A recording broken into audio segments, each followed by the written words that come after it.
Chahut Média. Quand est-ce que vous avez pris conscience que votre grand-père était ce grand poète ? En fait, c'est arrivé quand j'étais en classe de 6e, donc ça veut dire quand j'avais 10-11 ans. Pas avant, parce que il se trouve que ma professeure de français était une grande admiratrice. Liora Jacotet, comédienne, petite fille de Philippe Jacotet.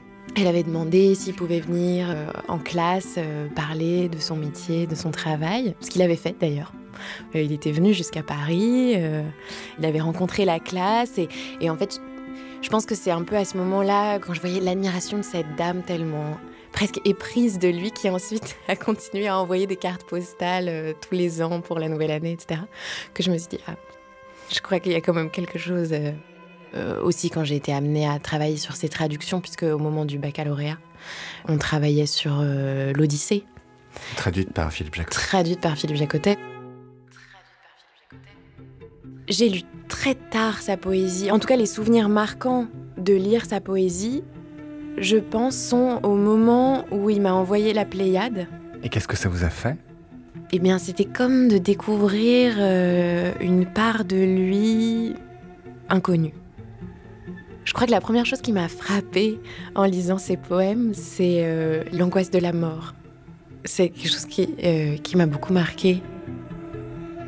Dans le souvenir livré par Liora Jacotet, il y a tout. Le poète discret, le traducteur rigoureux, le grand-père attentif. Philippe Jacotet, c'est une voix à la fois inquiète et douce, pudique, précise, qui cherche dans la langue un appui pour vivre. Il y a quelque chose à quoi je tiens de plus en plus. C'est une sorte d'immédiateté dans le rapport avec le monde. Dans cet épisode, on retrouve cette voix à Grignan, le village de la Drôme où Jacotet a vécu et travaillé 70 ans durant. C'est là que son œuvre prend forme, entre traduction, lecture, marche, solitude. Et là aussi qu'il percevra les premiers signes de la fin. La menace, c'est sur cette immédiateté que je voudrais conserver aussi longtemps que possible. On poursuit l'exploration de son itinéraire en s'arrêtant sur la traduction qu'il a tant pratiquée, sur la publication de son œuvre dans la bibliothèque de la Pléiade et sur ce qu'il appelait lui-même ses derniers feux. Et néanmoins, la poésie, Philippe Jacotet. Une série documentaire podcast Chahut Média, conçue en collaboration avec Daniel Maggetti. La musique du générique est de Gaspard Klaus.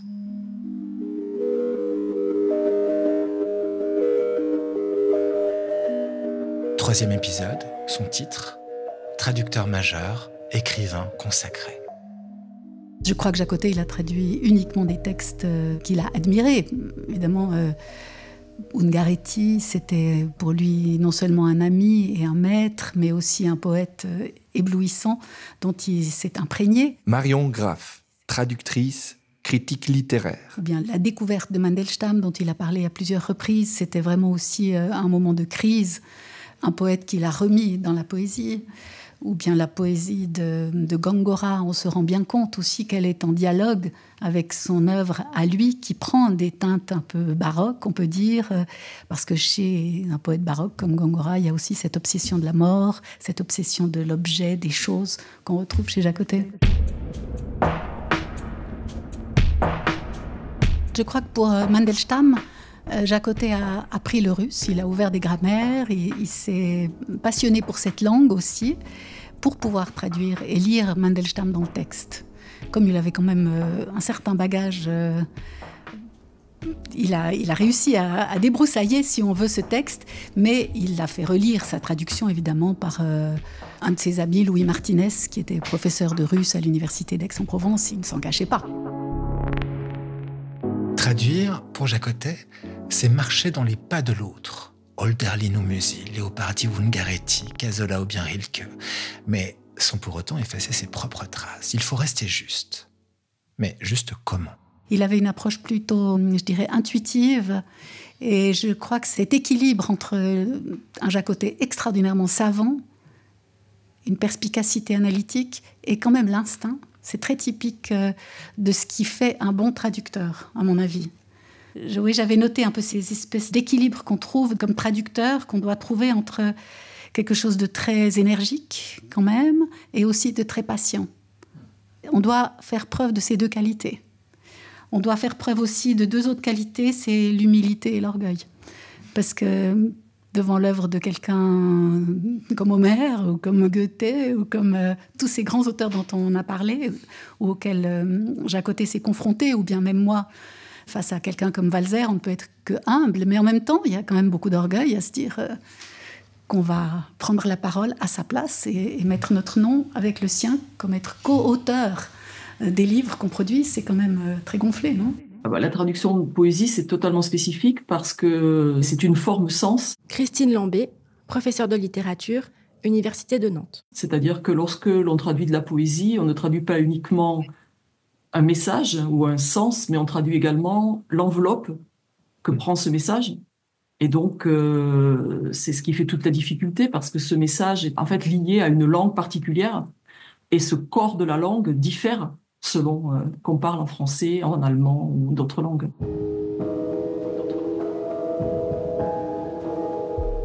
Traduire, ce n'est donc pas transposer.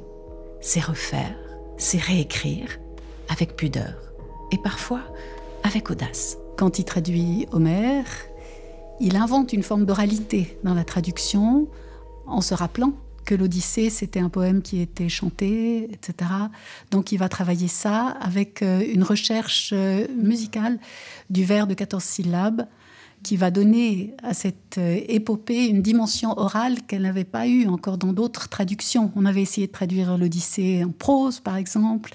On avait traduit l'Odyssée en alexandrin. Tandis que lui, il choisit une forme beaucoup plus souple avec ce vers de 14 syllabes. Et c'est intéressant parce que lui-même, au début des années 50, il est un jeune poète qui explore des nouvelles formes de poésie. Et il utilise aussi ce grand vers de 14 syllabes qui se rapproche un peu de la prose dans sa propre poésie. Donc je crois que cette réflexion sur Homère, elle a été assez fondatrice aussi pour lui. Et pour chaque poète, Philippe Jacotet ajuste sa voix.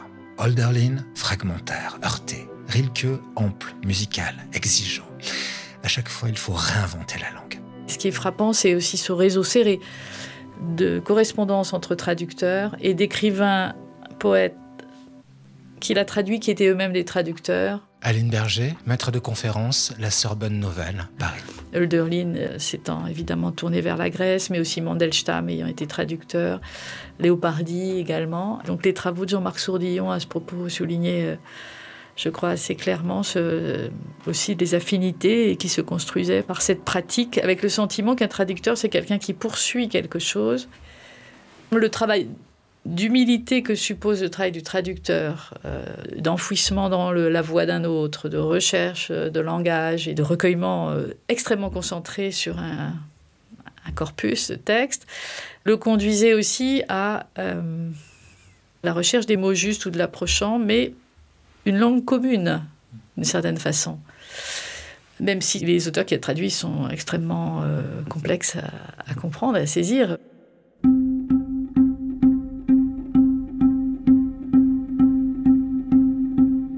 En avril 2025, la revue de Belles Lettres, sous la direction de Marion Graff, republie un texte de Philippe Jacotet, initialement paru dans un volume en hommage au traducteur Hanno Elbling.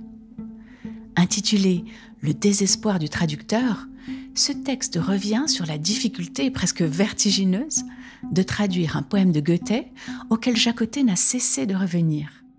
Ce texte sur un poème de Goethe, qui était un poème en fait témoin pour la difficulté de traduire un poète à la fois extraordinairement simple, parce que c'est d'une simplicité vraiment évangélique, le vocabulaire. Marion Graff. Je crois que tout gymnasien qui a fait 3 ans d'allemand pourrait comprendre ce poème, mais il est intraduisible dans sa densité sonore, dans les grandes résonances aussi qu'à chaque mot. C'est un poème de Goethe ultra connu. In allen Wipfeln ist Ruhe. Il faut que je regarde. Ouais. Wanderers Nachtlied. Über allen Gipfeln ist Ruhe, in allen Wipfeln spürst du kaum einen Hauch. Die Vögelein schweigen im Walde. Warte nur, balde ruhst du auch. Merci beaucoup. C'est un très beau poème, hein, mais vous entendez toute cette intensité sonore, c'est incroyable. Hein. Et justement, parce que comme on disait tout à l'heure, en fait, c'est un poème qui, par définition, est une forme qui fait sens. Christine Lambé. Goethe, arrivé au moment de sa vieillesse, relit ce poème qu'il a écrit quand il était beaucoup plus jeune et se rend compte que le sens a changé, parce que c'est un poème qui parle du repos. Et quand il l'a écrit, étant jeune, il pensait au repos, on va dire, amoureux, affectif. Et puis quand il arrive à la vieillesse, il se rend compte que ce repos, pour lui, c'est le repos éternel. Donc il se rend compte que le sens a changé et les mots sont très courts en allemand. Et il y a un rythme qui est presque le rythme d'une berceuse. Et Jacotet se rend compte que ce n'est pas possible de le traduire. Et pour une très très rare fois, il propose un brouillon avec différentes variantes, où on voit qu'en fait, il propose une solution et puis il n'est pas satisfait, il en propose une autre et puis encore une autre. Et on voit ce mouvement pour s'approcher indéfiniment du texte, qui est un mouvement infini parce que la traduction, c'est par définition un atelier d'écriture infinie. Ce qui est assez intéressant, c'est de voir qu'au fur et à mesure qu'il propose des variantes, il s'éloigne du texte.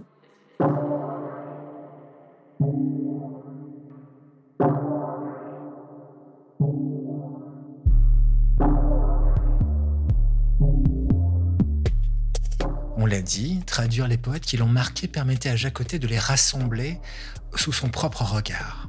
Un regard exigeant qu'il appliquait avec la même rigueur à son travail comme à celui des autres. Philippe, s'il n'avait pas adhéré à ce que je écrivais, nous n'aurions pas pu être véritablement proches. Il était très mal à l'aise avec les amis qui écrivent soudain non pas de mauvais livres, mais des livres qu'il n'aimait plus. Amaury Roy, écrivain, éditeur. Chez Philippe, l'importance de la littérature était telle que si un de ses amis commettait un mauvais livre, c'était difficile pour lui de ne pas lui dire. Beaucoup, d'ailleurs, des poètes publiés à la Docana m'ont souvent dit on n'a jamais reçu une lettre de Philippe sans la mention d'une ou deux réserves.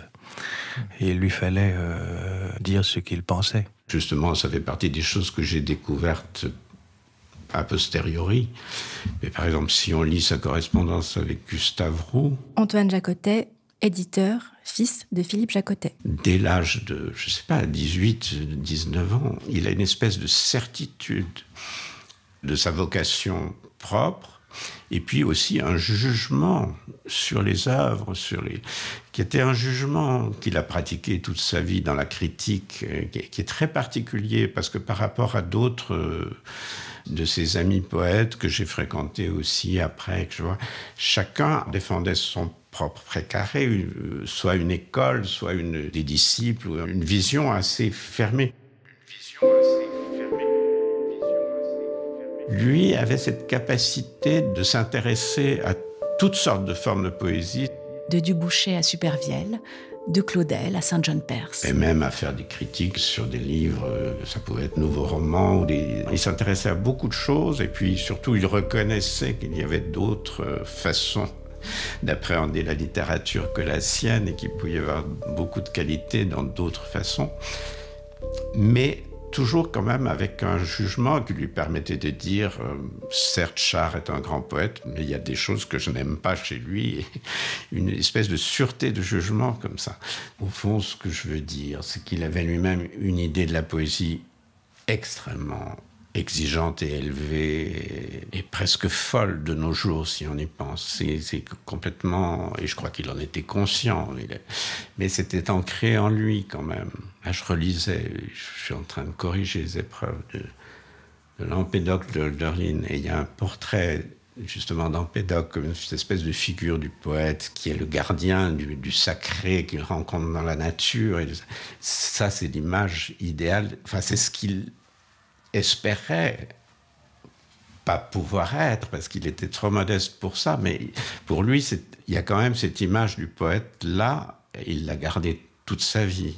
Mais je crois que ce qu'il m'a donné, en tout cas à moi, c'est juste le goût de la beauté et l'attention aux choses, et de savoir regarder quand on voyage, de s'intéresser, de regarder les choses, de s'émerveiller, de la musique, de la peinture, et ça vraiment, ça c'est je crois ce qu'il nous a transmis.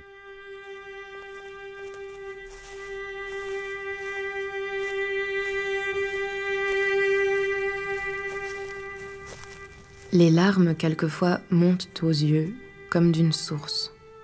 Elles sont de la brume sur des lacs, un trouble du jour intérieur, une eau que la peine a salée. La seule grâce à demander aux dieux lointains, aux dieux muets, aveugles, détournés, à ces fuyards, ne serait-elle pas que toute larme répandue sur le visage proche, dans l'invisible terre, fit germer un blé inépuisable.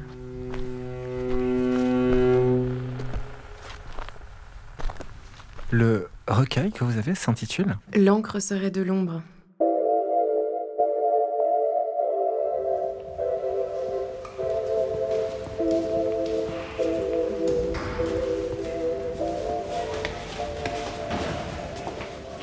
Vous êtes au cœur de la bibliothèque cantonale universitaire de Lausanne, dans le nouveau bâtiment. Si vous voulez me décrire l'endroit dans lequel on vient de rentrer, c'est comme un bunker. C'est comme un bunker, tout à fait, avec énormément d'étagères mobiles. Ramona Fritschi, conservatrice des manuscrits et responsable de la section patrimoine, bibliothèque cantonale universitaire de Lausanne. Avec beaucoup de boîtes d'archives posées sur ces étagères. Donc Jacotet dort dans un endroit précis. Là, c'est le fond Jacotet. Ah, c'est tout Jacotet. Les différentes parties qui se trouvent au manuscrit qui contiennent des pièces de Philippe Jacotet. Il y a d'un côté le fond Philippe Jacotet qui nous a versé tout juste avant son décès en 2020. Il y a de la correspondance, il y a des carnets de notes, des carnets de voyage, mais il y a aussi des manuscrits qui se trouvent dans ce fond. C'est assez varié. Et ensuite, nous avons aussi des pièces isolées, surtout des œuvres que la bibliothèque a pu faire l'acquisition au fil du temps, souvent directement via Philippe Jacotet. Ça peut être un brouillon, ça peut être une étape intermédiaire. Des fois, c'est un tapuscrit, une partie tapuscrite. Des fois, c'est uniquement manuscrit. Il y a vraiment toutes les variations possibles. Vous nous présentez les énormes boîtes face à nous. C'est comme des boîtes à chapeau. Ce sont les cahiers des notes. On a une grande série de cahiers. On voit très bien l'écriture de Jacotet. On voit très bien les annotations presque au jour le jour. Chiara Gizzi, conservatrice adjointe des manuscrits, bibliothèque cantonale universitaire de Lausanne. Et c'est d'un côté ses pensées et de l'autre côté aussi ses lectures.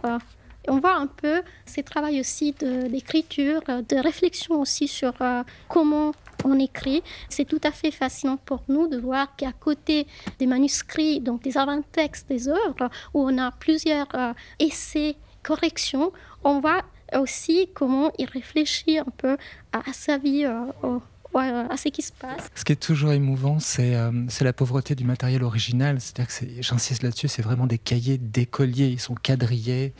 Il y a de la place pour écrire le nom de l'élève, etc. Et puis Jacotet écrit dedans. Et puis les empile, on peut imaginer, avant de vous les délivrer. Fabrique du poète, hein, vraiment.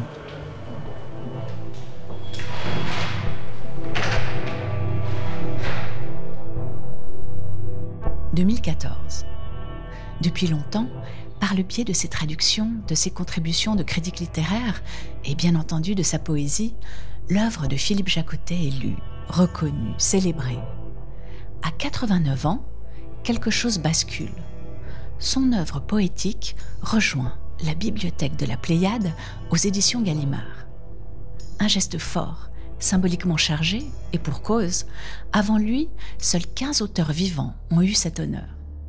Mais cette consécration n'est pas allée sans trouble. C'est très difficile de faire un Pléiade du vivant d'un auteur. Alors Philippe Jacotet s'en est réjoui comme quelque chose d'extraordinaire. José Flore Tapie, poétesse, éditrice, traductrice. Mais très rapidement, il a été tourmenté par cette sorte de monument qui allait s'abattre sur lui comme une pierre tombale, en gros. Moi, j'ai senti cette duplicité. J'ai essayé, justement, par indépendance d'esprit, de me tenir très loin de ça et de ne pas me laisser infléchir par ces mouvements d'impatience, son angoisse qui transpirait au téléphone. Il y avait une sorte de réjouissance, de peur de manquer la Pléiade, parce que si on faisait trop long, il ne verrait peut-être pas le résultat. Il était très dur en affaires. Il nous renvoyait nos copies, il relisait tout, hein, raturé, avec des suppressions, il faut recommencer, ça ne va pas. C'était dur, il fallait supporter, mais moi j'ai pris ça comme un immense honneur. autant de labeur pour une si grande excellence à la fin. C'est comme une haute école d'équitation, je dirais, ou du patinage artistique, vraiment haut de gamme.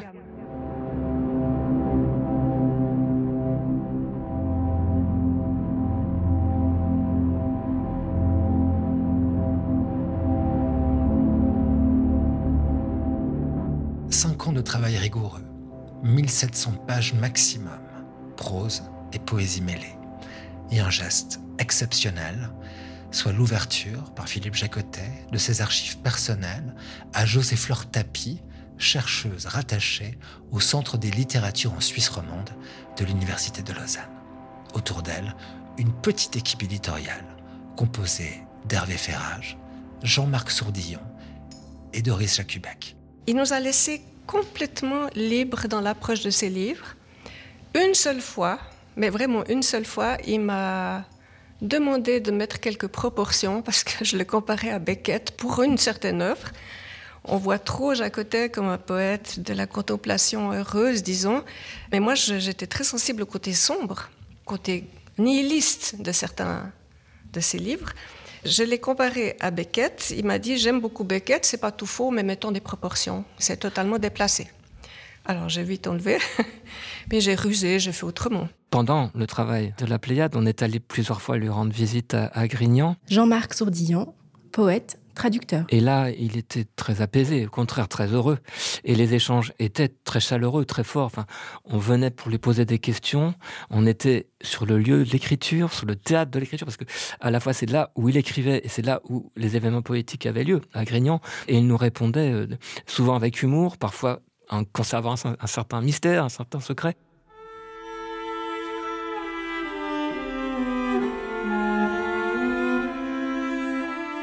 Il est vrai que plus les années passent, plus la prolifération ailleurs des commentaires et des paroles, comme celle des images, m'effraie et par conséquent renforce mon désir de silence en dehors de ce que je peux encore écrire.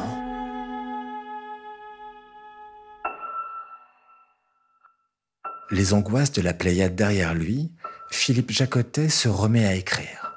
Malgré la fatigue et le doute, les textes de La Clarté Notre-Dame et du dernier livre de Madrigal prennent forme. Les deux ouvrages paraîtront après sa mort, en 2021. La Pléiade peut être un catalyseur aussi. N'est pas forcément la porte définitive, mais peut ouvrir une porte aussi. José-Flore Tapie. Et là, visiblement, ça lui avait donné envie quand même d'aller plus loin. Et ce texte, ça a donné naissance à La Clarté Notre-Dame. Mais ça a été très dur parce que c'était des années de grande faiblesse et de grande fatigue chez lui. Et il s'accrochait à ce projet. Et vous l'aidez à achever cet ouvrage, n'est-ce pas?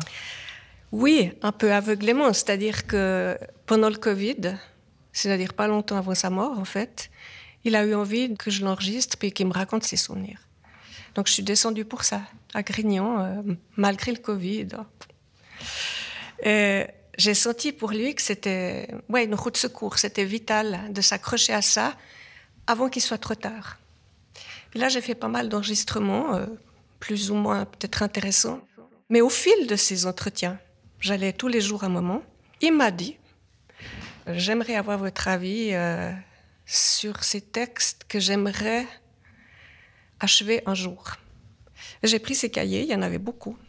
Et puis j'ai commencé à lire parce que j'habitais chez une amie à Grignan, je suis restée 10 jours. Et j'ai été bouleversée par ce texte, très ébauché, avec des ratures, pas du tout fini, mais on voyait bien ce qu'il cherchait à dire. Et j'ai trouvé ça tellement beau que je lui ai dit, c'est magnifique, il faut faire un livre avec ça.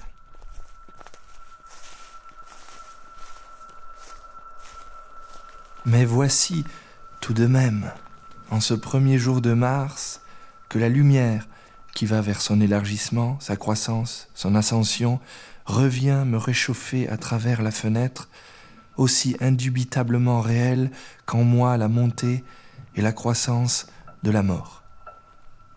De telle sorte qu'une fois de plus, elle semble me conduire la main, si fatiguée que soit celle-ci désormais, et que me revient, quoique flou, le souvenir d'un moment de l'Antigone de Sophocle, comme tant d'autres moments qui auraient le même son et la même résonance. Encore une autre sorte de tintement de cloche dans le ciel intérieur.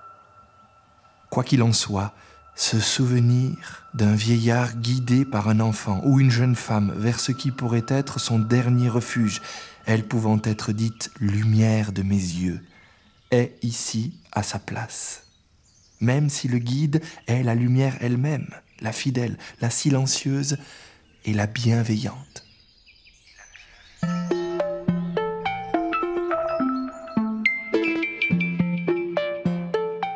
La clarté Notre-Dame, 2021. Il accordait une telle importance à la littérature et qu'il aurait voulu presque qu'elle le sauve lui. Amaury Noroy. Qu'elle l'empêche de mourir, mais qu'elle lui ôte toute inquiétude. Et sauf qu'il n'a jamais pu avoir trouvé ni dans les religions, ni dans la littérature une certitude, une conviction. Il y a des auteurs qui s'enferment dans une petite mythologie personnelle et qui donc créent un mythe rassurant, presque une seconde religion, et qui, une fois qu'ils l'ont créé, c'est tellement rassurant qu'ils s'enferment dedans, mais ça ne vit plus. Et justement, l'immense beauté des textes de Philippe était touchante pour cette raison même, que tout était toujours remis en question. Il ne figeait rien. Dans les dernières années, il avait tendance à dire « mais j'ai eu tellement de chance de rencontrer tous ces gens extraordinaires ». Il minimisait un peu, dans ce cas-là, Antoine Jacotet, sa propre force, qui fait c'est en fait lui-même qui s'est construit comme ça, avec une espèce de constance pendant toute sa vie, assez impressionnante. Vas-y. Je parle maintenant, par exemple. Et ces hommes-là, puissions-nous trouver nous aussi purs, retenus, étroits. Il avait déjà eu son AVC tout à la fin de sa vie. Ça, c'était très bouleversant pour moi, parce que depuis longtemps, il ne voulait plus écrire parce qu'il avait peur de ne pas être à la hauteur de ce qu'il avait été. Mais ça a duré très très longtemps, il a arrêté très tôt. Mais dans ces tout derniers mois, je me souviens, il a voulu un jour prendre un magnétophone et me dire ça fait des mois que je pense à quelque chose.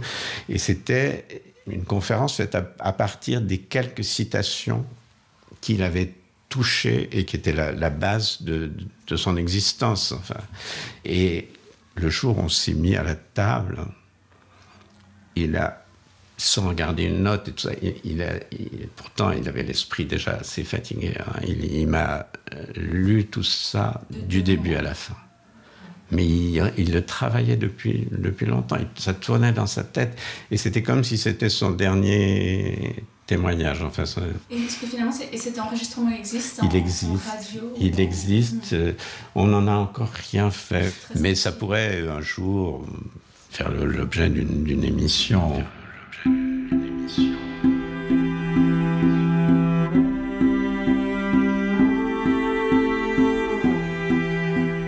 L'enregistrement dont parle Antoine Jacotet, ce document demeuré à ce jour inédit, on le dévoile dans le prochain épisode de cette série. Une archive exceptionnelle enregistrée dans l'intimité d'un tête-à-tête père-fils et dans laquelle Philippe Jacotet raconte sa relation avec les auteurs qui l'ont fait poète. Et néanmoins, la poésie, Philippe Jacotet. Une série documentaire podcast Chahut Média, conçue en collaboration avec Daniel Maggetti. En partenariat avec le Centre des littératures en Suisse romande de l'Université de Lausanne, le Centre de traduction littéraire de Lausanne, la Bibliothèque cantonale et universitaire de Lausanne et le musée Géniche-Vevey.